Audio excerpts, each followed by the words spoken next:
तो हम बात कर रहे थे अध्यात्म के बारे में, जीवन निर्माण के बारे में, जीवन में अध्यात्म की भूमिका। तो इसी विषय पर हम दोबारा वहीं से चर्चा करते हैं। हमने कुछ बिंदु हमने पहले भी चर्चा की थी, तो हम आपको बताते हैं कि अध्यात्म से व्यक्ति के भीतर आत्मविश्वास, मानसिक बल मिलता है। जिस व्यक्ति के जीवन में अध्यात्म होता है उसके जीवन में मानसिक बल होता है, उसके जीवन में विकास होता है।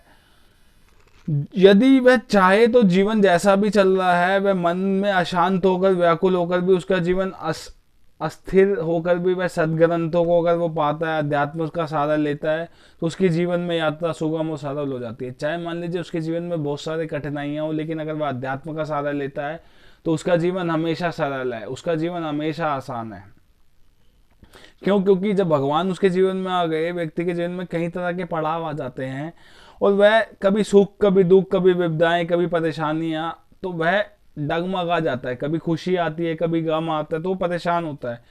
परेशानी, कठिनाइयों का सामना करते करते सकारात्मक ऊर्जा नहीं मिल पाती।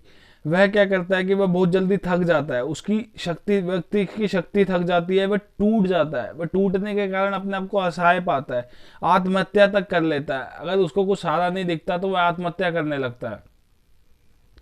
और उसके जीवन में अध्यात्म, आदर्श महापुरुषों के प्रेरक चरित्र, उसके संघर्ष की कहानियां, त्याग, वह ऐसी ऐसी चीजों के साथ जाता है कि उसको बहुत सारी चीजों का साथ देना पड़ता है, और वह बड़ा परेशान रहता है। अब वो क्या करता है कि वह स्वाध्याय करने की जगह अपने भीतर ही सकारात्मक प्राप्त होता है। जब वह कमजोर हो जाता है, जबकि मजबूत महसूस करना चाहिए उसे, वह अध्यात्म की शक्ति को अपने अंदर जीवन में जीत में बदल लेता है। और वह परेशान रहने की वजह से उसको बहुत सारे अंग, योग, प्राणायाम, ध्यान आदि को माध्यम से अपने अंदर मजबूत बना सकता है, लेकिन वह ऐसा नहीं करता। वह अपने आप को असहाय पाता है, अपने आप को टूटा हुआ ही महसूस करता है। जो व्यक्ति अपने जीवन में अध्यात्म को अपना लेता है, वह जीवन में कभी भी, संसार की किसी भी स्थिति परिस्थिति में कभी हारता नहीं है, वो जीत जाता है। लेकिन अगर भगवान को अगर आप बीच में नहीं रखेंगे, केंद्र बिंदु नहीं बनाएंगे, सोचेंगे मैं अपनी शक्ति, अपनी लड़ाई खुद लड़ूंगा, तो आपकी लड़ाई बहुत मुश्किल हो जाएगी। आपको भगवान को साथ लेकर अगर आप चलते हो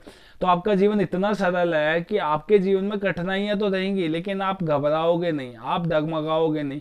क्यों? क्योंकि आपने भगवान का सहारा ले रखा है। लेकिन हमें तो लगता है कि सिर्फ एकमात्र हम ही हैं जो हम सारा काम खुद कर रहे हैं। भगवान को तो हम मानते नहीं, भगवान को तो हम जानते नहीं, हम अपने आप को ही भगवान मानते हैं।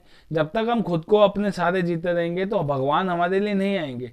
भगवान हमारे लिए तब आएंगे जब हम भगवान को अपने जीवन में पाएंगे और उनको अपना सहारा मानकर अपना सब कुछ सौंप देंगे, और उनको अपना, भगवान को सब कुछ देने कर भगवान के ही समर्पित हो जाएंगे, और भगवान को अपने आप को